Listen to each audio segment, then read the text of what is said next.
It's the podcast for Monday, another day, another 50 cents, another week, another month, another year. It's McCowan here. It's Shannon there.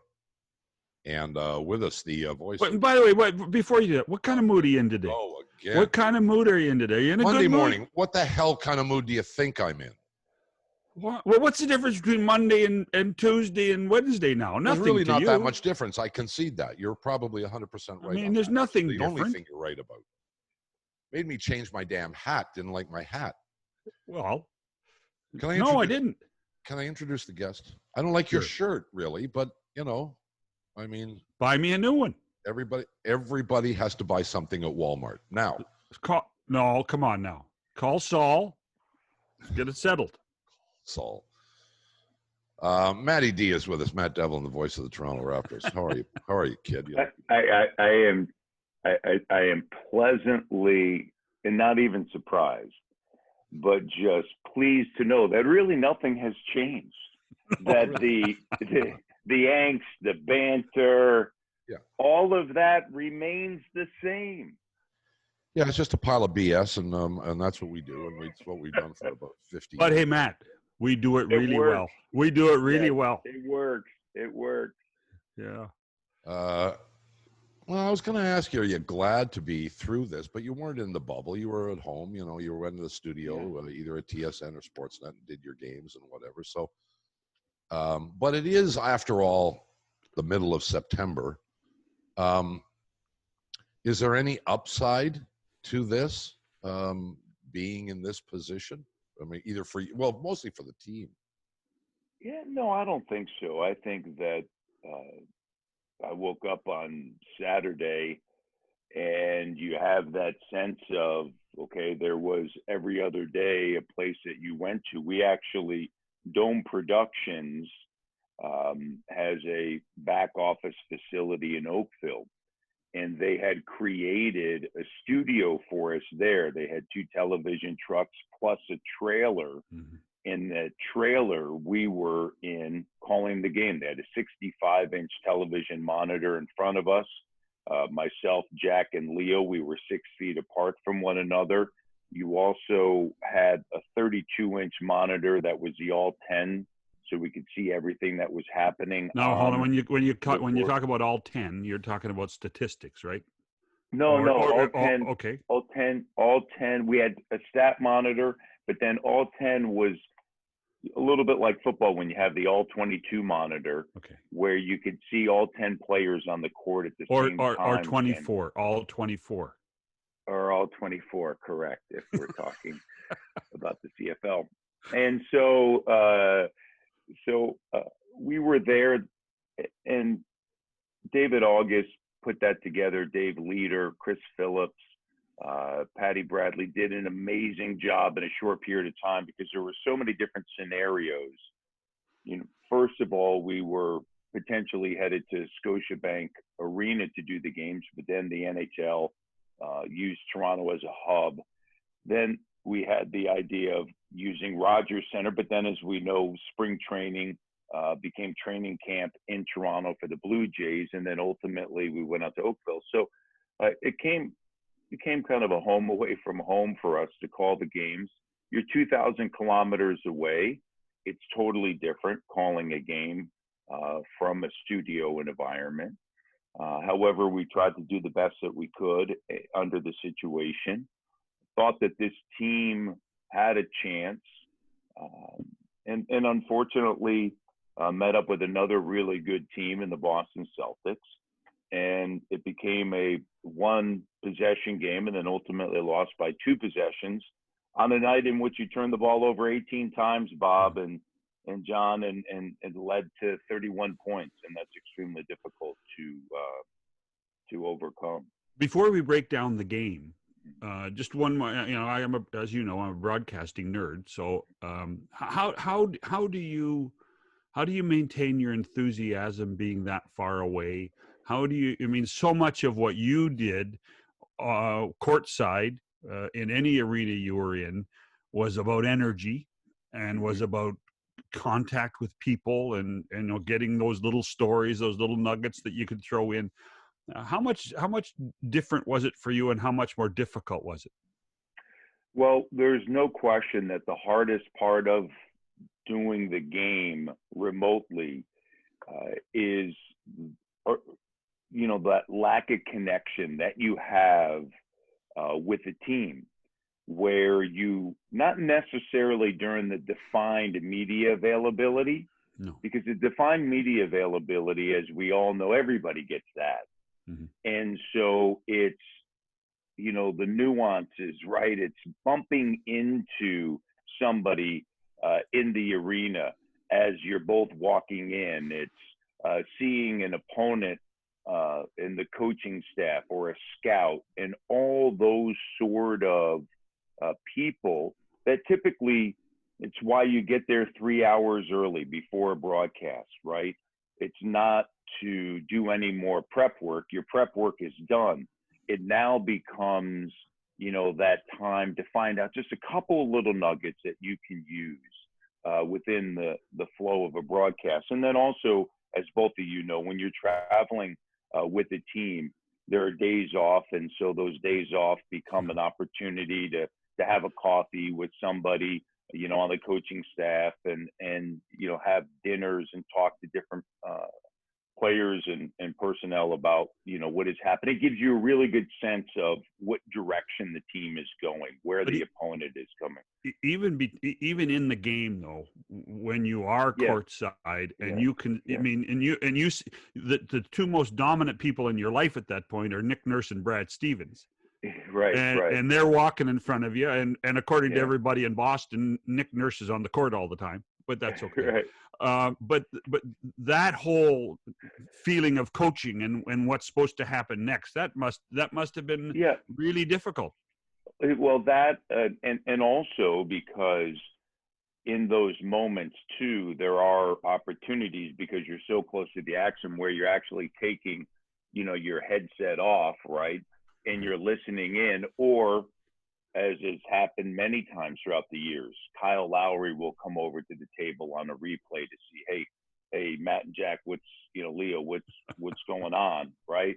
Or Nick will walk by and say something to us, right, to kind of give us a sense of feel as to what will happen. The energy, how do you replace the energy that you feel within a building in a Game 7? You ultimately try to do the very best that you can, understanding the moments within a broadcast, right? You're building these moments throughout the course of 4 quarters, and so that how you're responding and reacting in the fourth quarter may be a little bit different from how you would respond or react in the first quarter. But I think all of us were very aware of making sure that we kept the energy up. And that was just something that after doing a couple of scrimmages in that setting, we recognized that we had to, provide that, because as we all know, when you're in that arena, that happens organically because you have that crowd there. Sure. And you get that sense and feel. So, but I thought that we were able to do that and provide a lift. And I think the games were like that outside of Game 1 and Game 5, which, were games that got out of hand early.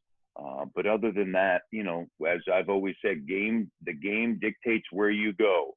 And these games outside of those 2, the other 5 were really close.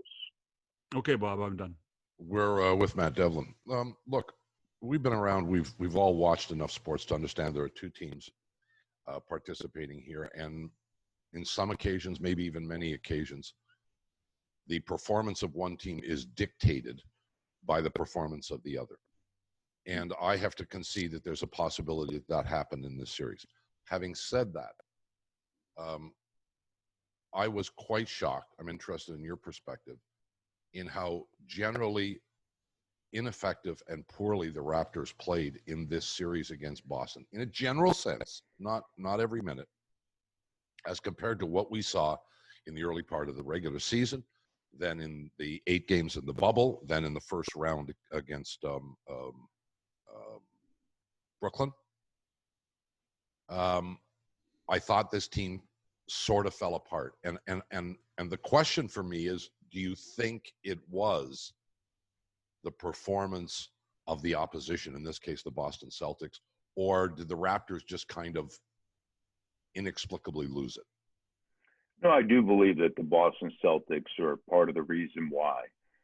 When you look at, from a defensive standpoint, the length on the wings that they have a mobile big, and so their ability to close the gaps in a hurry, I thought was certainly something that was a major factor. And then you have Marcus Smart, who, as we know, is a tremendous on-ball defender. They put him on Kyle for key moments in Game 7. Kyle and the wins averaged close to 29 points and the losses right around 15. And so he became the focal point along with Pascal defensively. No, I thought that the defense, when you go back to the regular season, Bobcat, and you look at if there was one team that made the Toronto Raptors look like this, it was the Boston Celtics consistently. And when that happens, you have to have certain things become an equalizer. Those equalizers typically in today's NBA is the three-point shot. That wasn't there specifically in Game 7, 1, and or 5. But when you look at this, it to me, two tremendous defensive teams. By the way, the Miami Heat, another one. Those three teams, to me, consistently throughout the course of this season, when I watched them, you knew they were for real. The Raptors, the Celtics, and the Heat. I was about the Milwaukee Bucks. But those other three teams, I thought, okay, those three teams, they get after you defensively. They have the ability to make key buckets with different players, not just one player, but with different players, which you need, as we know, in the postseason. So I would say to you that I believe that when you look at the Boston Celtics, that from a defensive standpoint, they did cause some issues for the Toronto Raptors. And I thought ultimately they still had really good looks. They still had the ability to, come away with a W. Unfortunately, for Raptor fans, they did not. But you talk about Marcus Smart. I mean, I'm not sure that, and it'll be interesting to watch him the rest of the way too. But there were times when there was just no answer for him. I mean, at either end of the court. I mean, the block on Powell late in the game that dictated a bit of it. I mean, he's just, there aren't many players like him in the NBA anymore.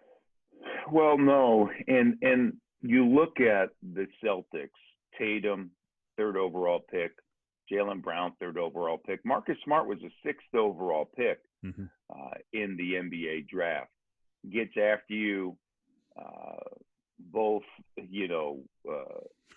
physically as well as, with a few words to say. And to your point, the explosiveness of Norman Powell in the open court, we've all seen through the years. And I think, John, that he felt like he could have, because we've seen it so many times where, boom, he just goes. I think he thought he had just that much room. And then the closing speed of Marcus to deny him that was impressive. The ability in today's NBA to guard multiple positions is key. Marcus Smart can do it. Certainly, we know a lot of the Raptors can do it. Tatum can do it. I don't think that the Celtics thought, and I said this on Friday, I don't think that they thought that they were going to be there in a Game 7. I think the Raptors believed that that's where this series was headed from early on. I think the Celtics certainly felt so. Give them credit, because sometimes when you are where you don't think you're supposed to be, you kind of go, here we are. What are we doing here? Right. But they got into it for sure early on again. And the Toronto Raptors, to their credit, I think, despite you look at the defensive numbers across the board, despite everything, they were in that game. And ultimately it came down to the turnovers. But Marcus Smart, to your point, Kyle Lowry is that sort of player, right? He's a player that gets after you. He's the, greatest Raptor of all time for sure. It's been the 7 of the best years of the Toronto Raptors. He willed that team on many occasions to, to get into that Game 7. So to me, just 2 great teams. Unfortunately for the Toronto Raptors, it just wasn't enough. By the way, 2 premier coaches, right? 2 premier, like you think about all the different things that Nick Nurse, whether it be the triangle and 2, the box and 1, changing. It takes high basketball IQ that, everybody on that court, they're changing coverages and the way they're guarding and on every possession. And so it really, to me, was impressive. And the Celtics were as well. You would concede, however, that while defense is certainly important in the NBA, and it's the reason why Boston and Toronto got to this point, principally, that fans tend to ignore that, perhaps because it's not glamorous, perhaps because they are not sophisticated enough to understand defense or even try and understand it. And at the end of the day, if you do not perform offensively, you are going to be subject to criticism. Yeah. And the guy who was the subject of the most criticism over this past weekend, as we all know, is Pascal Siakam. And I'm not here to defend him, but we do know that he is a very good player with a chance to be a great player. But he didn't have it in this series. He turned the ball over when he put it on the floor. He missed 2. His 3-point shooting was abysmal. But more than that, when he went one-on-one, too often his shots were, how many layups did he miss? How many layups were too hard or just hit the front edge of the rim? Like it was just off for him. Speak to Pascal Siakam and what you saw, and what, if anything, you think that might mean for his future. Well, I think here's the interesting perspective that the 3 of us, I believe, will have. And that is this, that we've seen enough, not only basketball, but sports, to understand that there is a lot of times progression in the growth of an individual player, that they have to meet something before you then break through to the other side, that it just sometimes doesn't just keep happening. Pascal Siakam, has there been, and I've been thinking about this because I think unfairly has received an immense amount of criticism.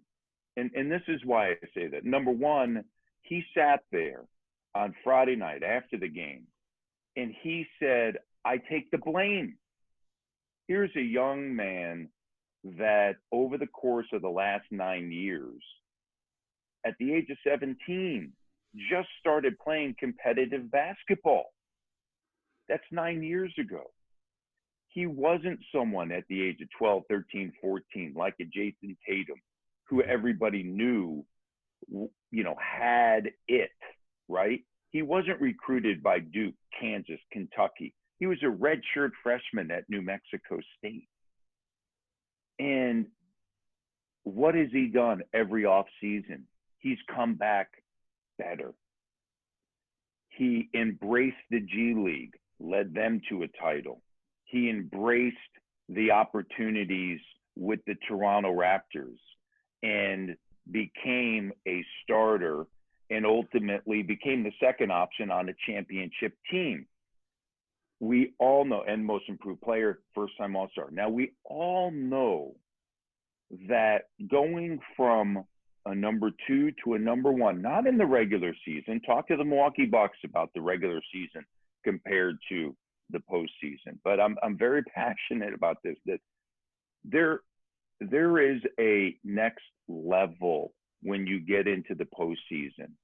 And he experienced that.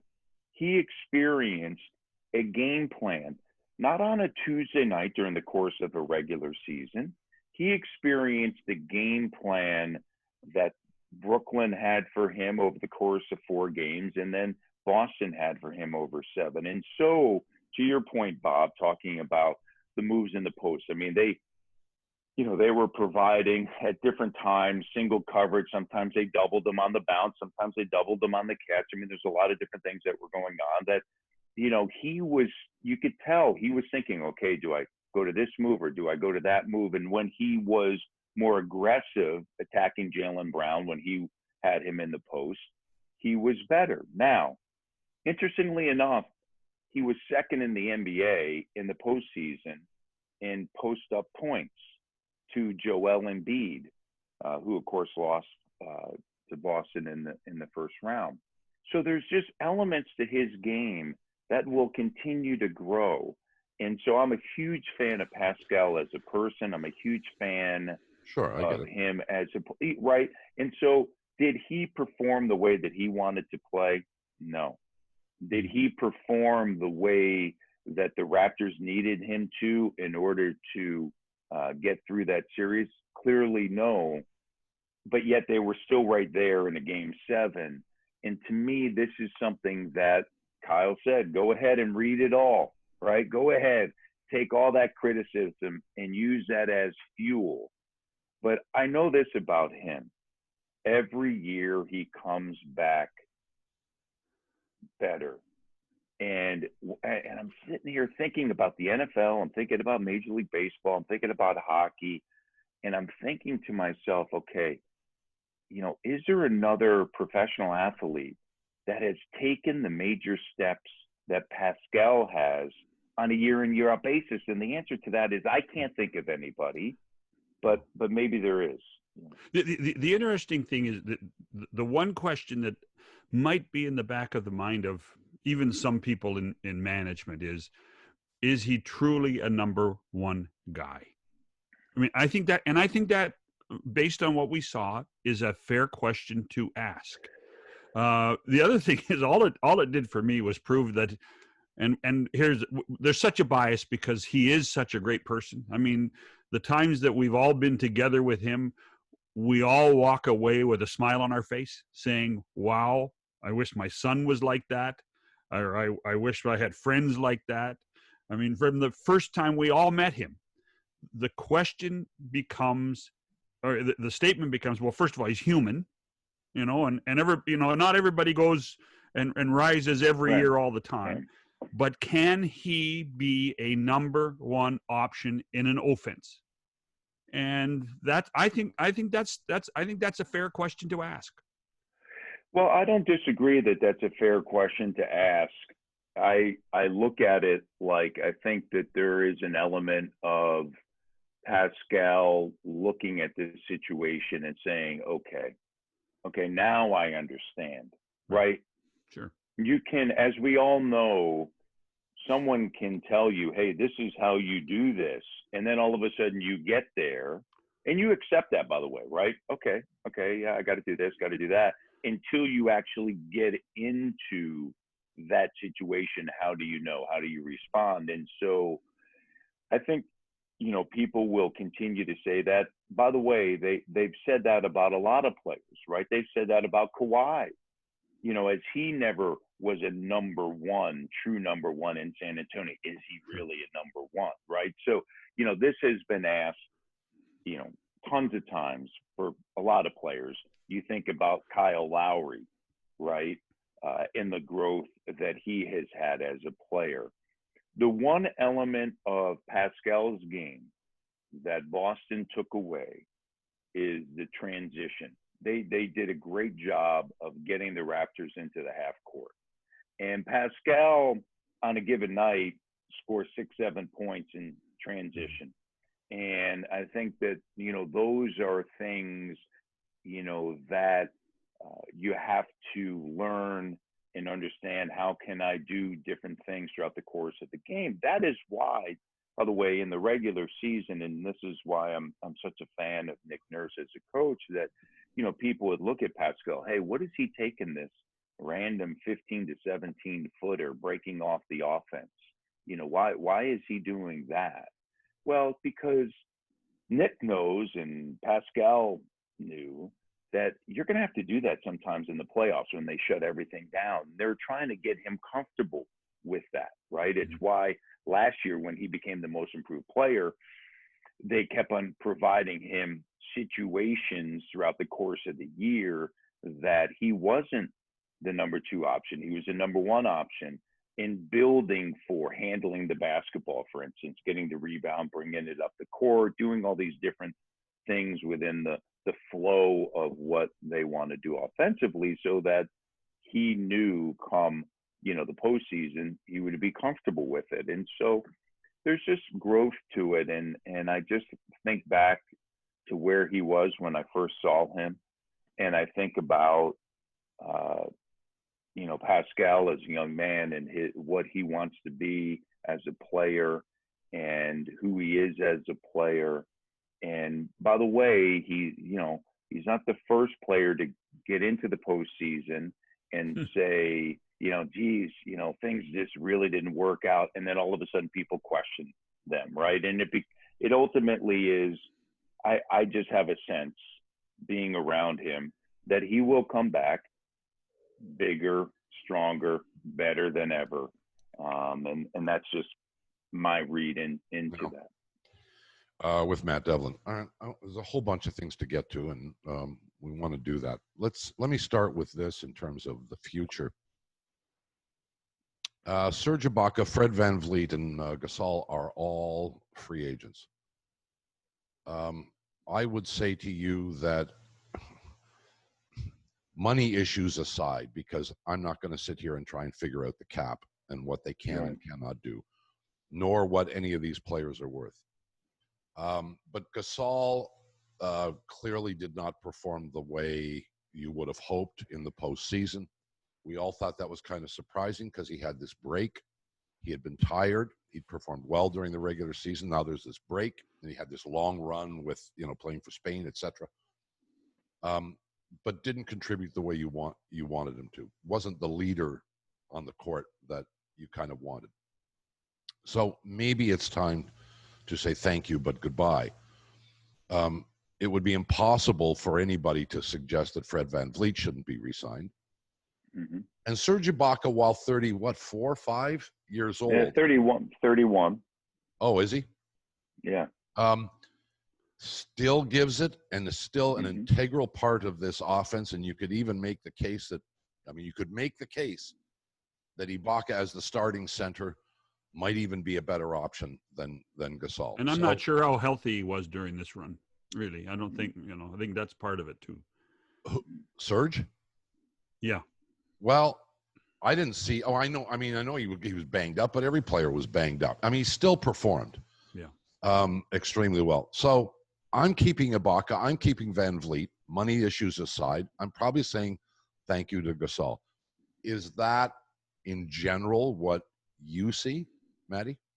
Yeah, that's what I see. I think that Marc Gasol is a future Hall of Famer, right? I think everybody sees what he's done, not only in the NBA, but internationally with Spain, that he's going into the Hall of Fame. And at his age, at 35, with the pace of play, I thought that they did a tremendous job in utilizing him as that trailing big, operating the offense, and also anchoring the D. But there comes a time, as we all know, right? It's you could tell when he made that three in Game 6, where he did the sign of the cross, walking off the court, like finally, right? The frustration earlier we saw in the series, where he actually checked out of a game and went behind the bench up into a hallway, just the frustration setting in. And you feel for him because you know he wants to bring it, right? You know he's trying to do the things, but he did have a tremendous run last year, as you alluded to, Bob, and you think about him ultimately capturing a title, and then the World Cup with Spain, coming back after an abbreviated offseason for him, had some hamstring issues, and you thought, okay, hey, hopefully this would, happen. But I think that you look at the situation, and for the Raptors, given where they are, they understand that, okay, you have to move in a different direction. It'll be interesting for Marc, by the way. Does Marc decide to continue to play? Because he now, more than likely, from what we've seen, while he's a future Hall of Famer, he now would have to more than likely transition into a different role as a player, right? And, well, and sometimes we think, yeah, he's not going to be the guy. He's probably Right. not going to be a starter, and he's probably Right. not going to get significant minutes. He's probably a 6 Right. to 10 minute a night guy. And Right. does he want to do that? And we don't know the answer. I want to transition into something else here while it's but on real quick, my mind. real Sorry. quick, Van Vliet, yes, and Serge Ibaka, yes, as far as Fine. bringing it back. Lowry and Van Vliet. And I understand that Freddie will probably, almost assuredly, if he stays, inherit the point guard role from Kyle. But for great lengths of this game, you have the two of them on the court at the same time. Right. And I'm not going to sit here and complain about either one of them or their performances or anything else. But when you have two guards on the floor at the same time that are as small as these guys are in the NBA that exists right now, you give something up. And what you give up is the ability to go to the basket hard, be aggressive, and dunk the ball. And neither one of them do that. No disrespect intended, but we saw in this series against Boston how that can hurt you if the defense is on top of you. A lot of blocked shots, a lot of missed shots because they were forced out. And then you start thinking about, okay, who else could be there? Terrence Davis, not a big guy. Mm-hmm. Couldn't this team use a 6'5", 6'6" guard? Couldn't every team? Couldn't every team? Yeah. Well, okay. But I I think I'm just saying that their guards are very small, and we don't talk about it often enough. And sometimes it does hurt you. Well, look at this, that number one, when you look at the tandem, they are as good of a backcourt as there is in the NBA. I mean, I think we Overall, offensively and as well as defensively, right? There are situations that do, depending upon matchups, right? But when you look at the NBA in today's day and age, which is positionless basketball, you have players that need to guard multiple positions, players that have to play multiple positions. And I think that Fred has done an amazing job of expanding his game. It's why he takes not a 23-foot three, he takes a 25 to 27-foot three Sure. because of the length. And it's also why when he is driving on the inside, you'll see him very much like a Steph Curry. He's not putting the ball in the square on the window. It's going high above, wide to reach over the length of a player. So I think when you look at this team in today's NBA, you can look at it from a multitude of ways in what direction you want to go, because we saw the Raptors play small with Kyle, Fred, Norm, OG, and Pascal, right? Could you use another bigger wing, right? I think there was a sense, this year, would Norm step in, in that two-guard role, because he's played at times out of position at the three. But you look at all of that, and I think that ultimately what was decided by Nick Nurse was, okay, who are my five best, right? I know these are my top seven. I mean, the top seven were confirmed without question. Nobody would disagree with his choices. Right. You're right. And so, hey, here are my top five. This is the direction in which, we're going. As far as the additions, right, it's going to be an interesting offseason, for Masai Ujiri and Bobby Webster and Dan Tolzman, what direction, they decide to go. It's been an unbelievable run, and there's so much conversation in the NBA, Bob and John, about San Antonio, Miami, their culture, who they are, what they do as far as developing players. And the Toronto Raptors are right there, if not number one in the league. I mean, they took on a Boston Celtic team, and this isn't discussed much, that you look at the lottery picks that they have, and the Toronto Raptors had one lottery pick on their roster this year, Stanley Understood. Johnson. And And last year, they were the only team in the history of the NBA to win a title, let alone win a title, to even get to the NBA Finals without. So they do an amazing job of developing players. Now you're going to get, you're in another year where you're going to get a late pick, right? Mm-hmm. You also have a player that we didn't see much that was a late pick last year, and Dejuan Hernandez, that played a little bit this year. That's a mobile big. Be interesting to see, what happens there with him. On the wings in today's NBA, when you think about a Jason Tatum, right, and the multiple positions he can play, let's not forget that Pascal Siakam handles the basketball quite a bit. I think we saw OG come back from the break and add some elements to his game. So I'm not going to disagree that they could use, a 6'6" player. I think most teams could use that 6'6", 6'7", that can handle and shoot. It's going to be interesting to see the direction that they decide to go. The interesting thing is we all talked about how Kyle is the driving force. I'll tell you what, that Fred VanVleet to me has become almost a secondary personality to this franchise. I mean, at both ends of the courts, fast hands, a great basketball mind. I mean, he's so impressive. And the other guy, if we're going to sit here and criticize Siakam for his, for his learning curve, we better give credit to Anunoby for his learning curve for what we saw, because he's going to take advantage of these 2 rounds of playoffs. Right. To come back next year as a better player too, because I think he learned a lot at both ends of the court. I agree with you. I think that, number one, there is a learning curve with Pascal, as we discussed. And I think for OG Anunoby, we saw him come back with a better handle, a little bit more fluid. Mm-hmm. And let's not forget that he had an ACL. It's why he dropped in the draft at 23 overall.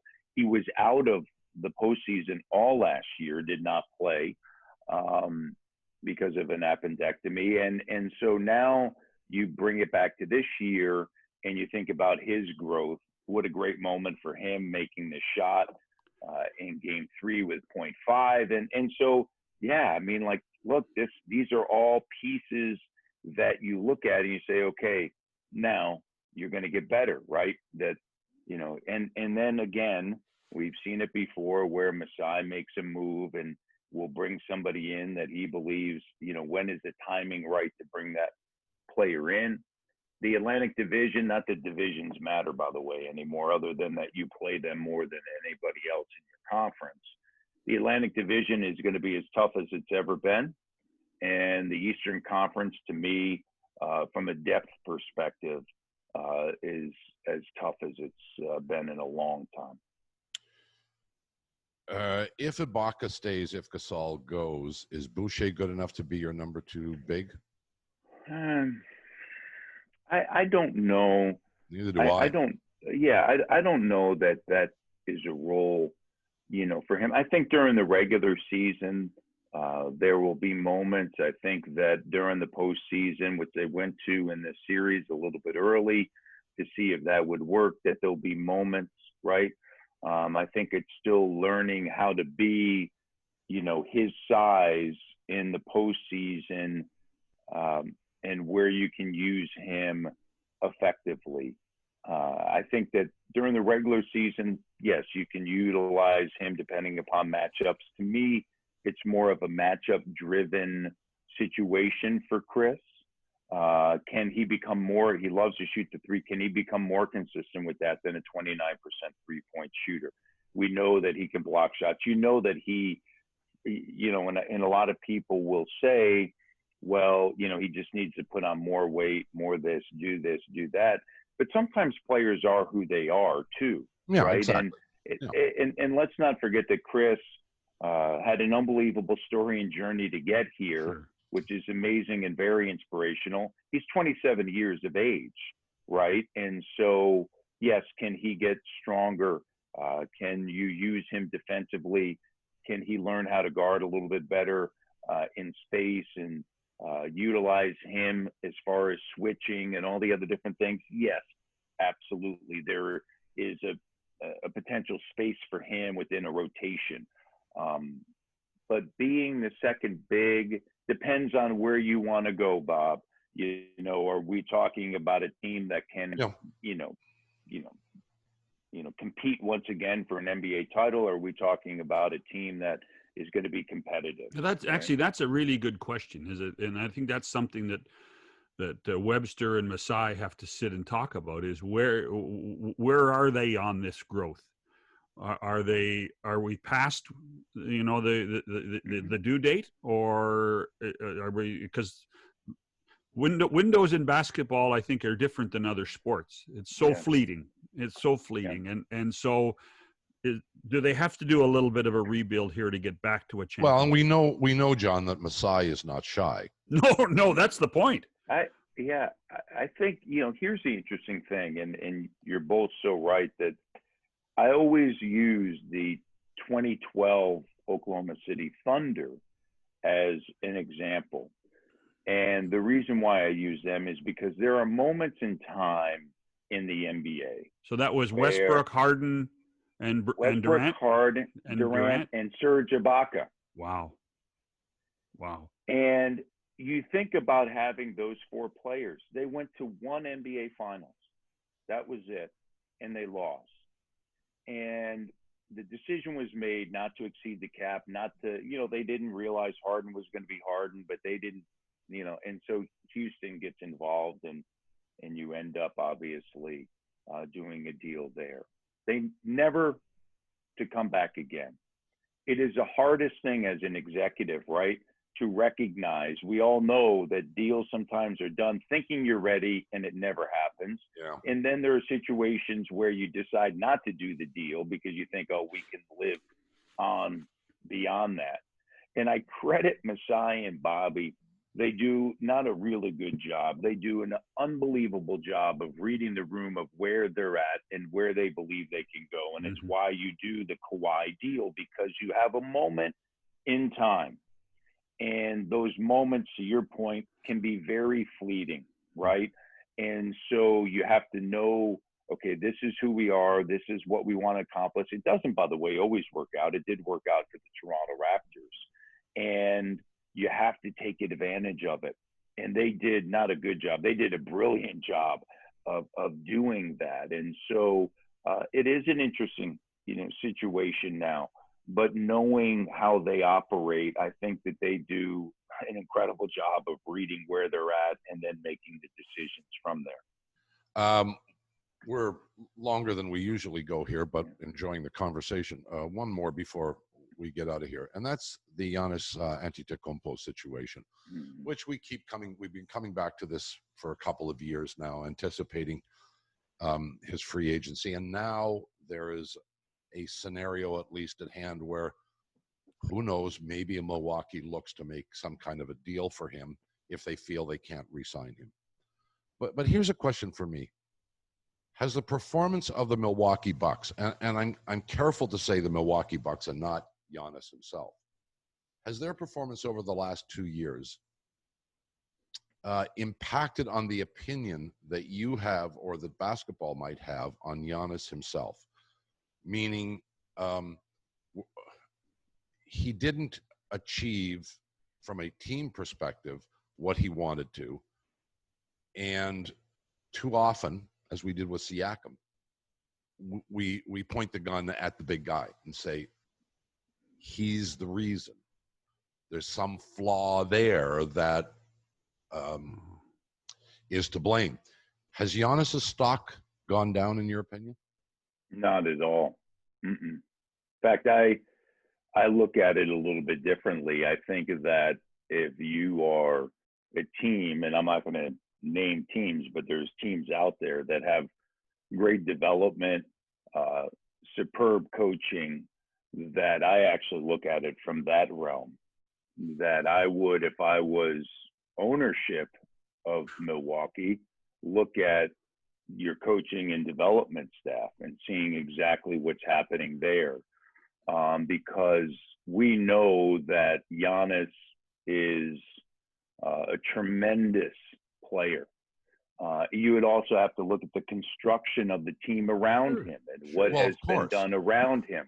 Listen, they didn't sign a free agent last summer, their own free agent last summer. Yeah, that changed the whole Yeah. personality of the team. Yeah. And I mean, Matty, you're being nice.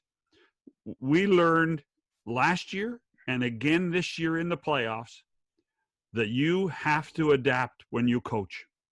Yeah. Brad Stevens adapts. Nick Nurse adapts. I'm not sure that happened in Milwaukee. Right, with Mike Budenholzer, he came out and was talking about how 36 minutes was enough for his players, right? The postseason, as we all know, is so different from the regular season. And here's what's fascinating to me about, I love these conversations about elite level thinking and coaching. As much as Nick Nurse is coaching to win on a Wednesday night, wherever, right, during the course of the regular season, in the back of his mind, he has the ability to think about how is that night. Mm-hmm. Now, he's not going to share this with anybody, right? But how that night could potentially affect something 5 months from now in the playoffs, right? And is there some glimmer of something that we can do and or see that ultimately can help later on? And let's put that back. Or you're saying, hey, I think we could win this game if we did X, Y, and Z. But you know what? I don't want that on tape. I don't want anybody to see us doing X, Y, and Z yet, right? So I'm holding that out. I had this conversation with Nick when they got into the bubble. And I asked him about, hey, how was the offense coming? How was the defense? He said, we have high basketball IQ players, man. He goes, everybody is picking everything up. He said, so you know what I did? I started putting in stuff. This was like prior to the scrimmages. He goes, I started putting in stuff that he goes, we're not even going to use, hopefully, right, until the first, second, and then ultimately they didn't get to the third round, but we're not going to use this stuff until later, right? And so to me, that's where you have somebody that is just at that next level. And I think for the Milwaukee Bucks, it's, this is what we know. It was reported that he unfollowed Giannis, all of his teammates in the Milwaukee Bucks on Instagram. What does that mean? I don't know what that means. He's met with ownership about the future and where it goes. They can offer him an extension supermax that pays him north of $250 million. What does he has said publicly, that, he wants to stay there. Who knows ultimately? But if you are Milwaukee, you have one of the top 5 players in the NBA. To me, this is not about Giannis. This is about Milwaukee. You think that you've done everything you can to provide this team. The question, with what it needs to win a title. The first since, our good friend Wayne Embry won one in 1971, which was the fastest expansion team ever to win one. Yes. But he also had to get rid of his best player. He also had to get rid of his best player, and Kareem Abdul-Jabbar wanted out. And so he traded him to the Los Angeles Lakers. So that's what I'm saying. From a historical standpoint, this is going to be really interesting offseason for them. And we'll wait and see what ultimately happens. What does ownership do? They just built that brand new, beautiful building. Oh, they got a lot of things to think about over there. Look, I want to end this with one question. If I think you think as well, Milwaukee's sitting down with Giannis right now. They do not want to see him walk away at the end of next year as a free agent and get nothing for him. They're going to try and sign him to an extension. If that, and we don't know what Giannis is thinking, if they can't do that, they're put in a position where they may have to make a deal. We believe the Toronto Raptors have been salivating for some period of time over the prospect of getting Giannis. We think that there's some connection here that might encourage that to happen. Milwaukee calls you, Devlin, and they say, you want Giannis? We'll trade him to you. We want Siakam and Van Vliet. Now what? Well, I think, look at ultimately depending upon what happens. And this, I would say for any team, right? this would be for any NBA team. And that is this: you have to do your due diligence to find out, is there an opportunity to re-sign him? Oh no, let's Right. assume Or sign and trade. or It has to sign- be a or sign and sign- trade. let's assume it's a sign and It trade. has to be a sign and Right. trade. Right, but that would be, prior to this season, if you're just trading, or next summer for him to get the max. I would also say this, because we've seen it with Kawhi, and we've seen it also with LeBron, that the players have taken less years, less money, Sure. right, in order to get them ultimately with the team that they're To be where they want to be. To be where they want to be. Now, why are you able to do that? And how are you able to do that? Well, you're able to do that because either A, you've made, a certain amount of dollars already, that you can make it up on the back end. And then also you have a sponsorship deal, right, that provides you a lot of money. And as we know, he signed a huge, massive Nike deal, right? We know that Kawhi signed a huge New Balance deal. We know that LeBron, has a massive Nike deal, and that allows you, Kevin Durant, in the same situation, right? Yeah. It allows you a little bit of it. So there's a little bit of levels to this, right? Where I would think that instead of giving players away that you think that you may need, if you ultimately were able to sign that player, right, in free agency, that you would want around, said players. So I think that we'll see kind of how all this plays itself out, but there are multiple levels to this. There's no question about that. By the way, Matty, Bob did this same story with LeBron for about a decade. Right, about LeBron coming to Toronto. Not pushing. No, I'm not pushing anything. I think when you see a great player, my point with LeBron was this simple. Too many people that live in Toronto have for too long believed that Toronto is not a big-time city and a big sports city, and that somehow the great players will not come here. And I've always said that's not true.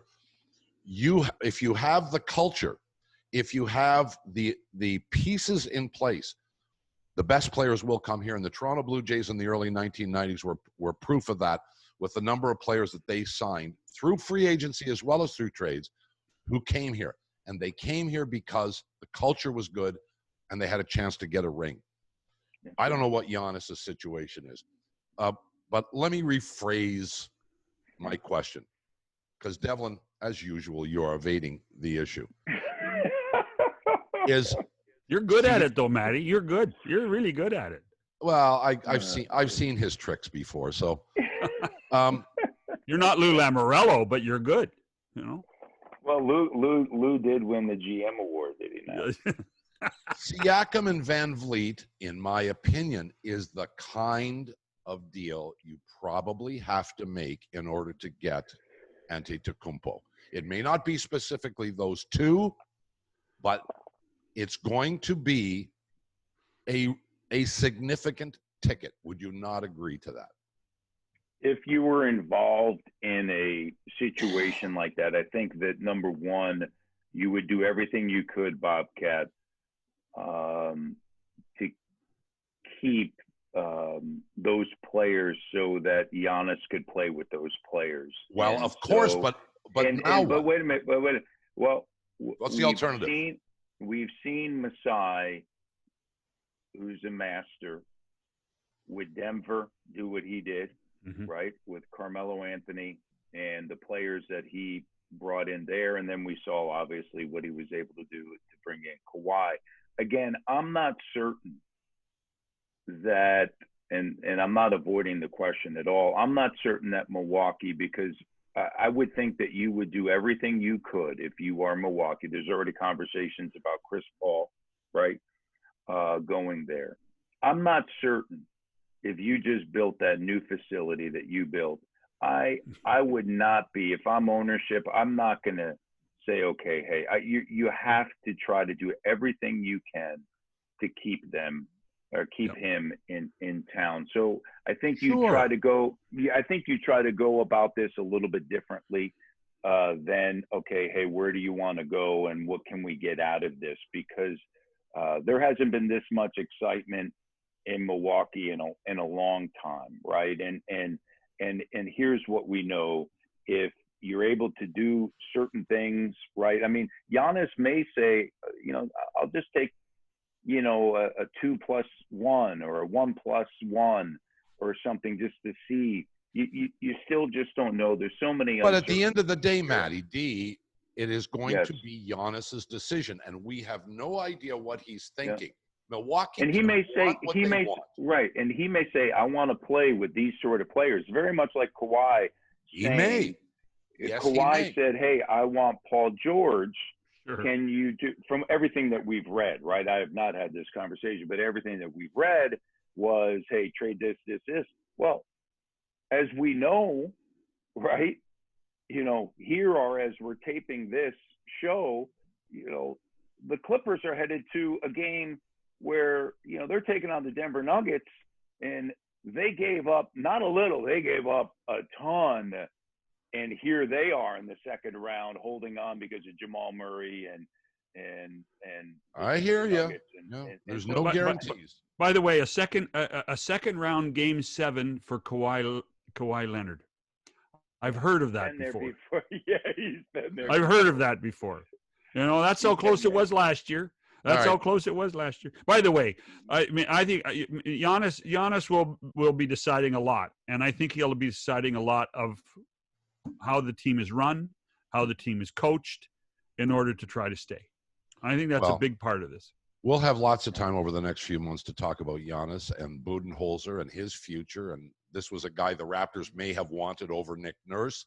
And would you go back and change that? I mean, there's not a chance to discuss. Not a chance. No, exactly. But we have, almost done double what we usually do here. And I believe Matt's answers are always long. Matt's answers are always long. Oh, you can't shut him up. I apologize. He loves to hear his own. But now you get to talk about your Jays and this abbreviated season. And I know how you are with baseball. I mean, you are just. But you know what's really what's that song? Let's Go Blue Jays. What's that song? Whatever's on, whatever the great unwashed are watching, that's what I am forced to talk about. How do you feel about the Cleveland Browns? Oh, don't even. But we were having a good show. Until right there.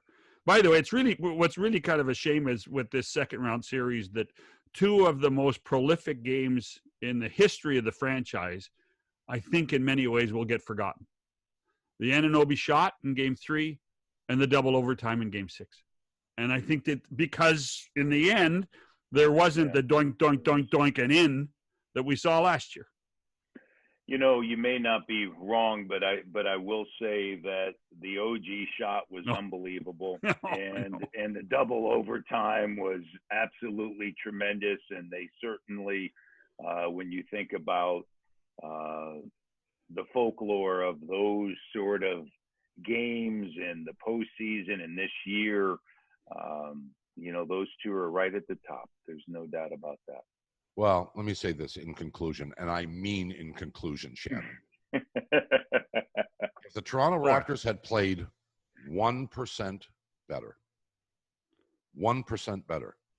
they win this series and maybe comfortably. No blame. It's just I was shocked at how poorly they played, and yes, a lot of it offensively, correct. Defensively, and they were fine. Yeah. They just didn't make shots. Yeah, Matt, they didn't make some shots. He was supposed to be finished there, and now I apologize. And I'm going to get. And here's the thing: I'm going to get blamed for it. Unlike before, there's nobody here to cut off my mic. Yeah, watch this. I knew that was coming. Devlin, we love you. Now that you're not busy every other night, we hope to see you socially. And absolutely. Yeah, come over for dinner. Go ahead. Give them a plug, Maddie. Give them a plug. Go ahead. Give them a plug. One of your clients. The keg. We'll meet at the keg. We'll meet at the keg. Yeah, we can meet at the keg. That's right. We can meet at the keg. Yeah. Shanny loves the keg. And by the way, loves the keg. He loves the keg so much that he actually calls me and says, "Hey, you want to go to the keg?" because he knows the situation, right? He doesn't want to hang out with me. No. He just wants to hang out at the keg. And he also knows that at the end of the night there might not be a check. Well, he Oh. loves these right here. Oh yeah, baby. I hear you. Devlin, you're a good sport. You spend a lot of time with us, and we always appreciate it. And we look forward to having you back soon. So thanks, pal. Thank you. Thank you. Matt Devlin, the voice of the Toronto Raptors. For John Shannon, Bob McCown, we'll see you next time on the podcast.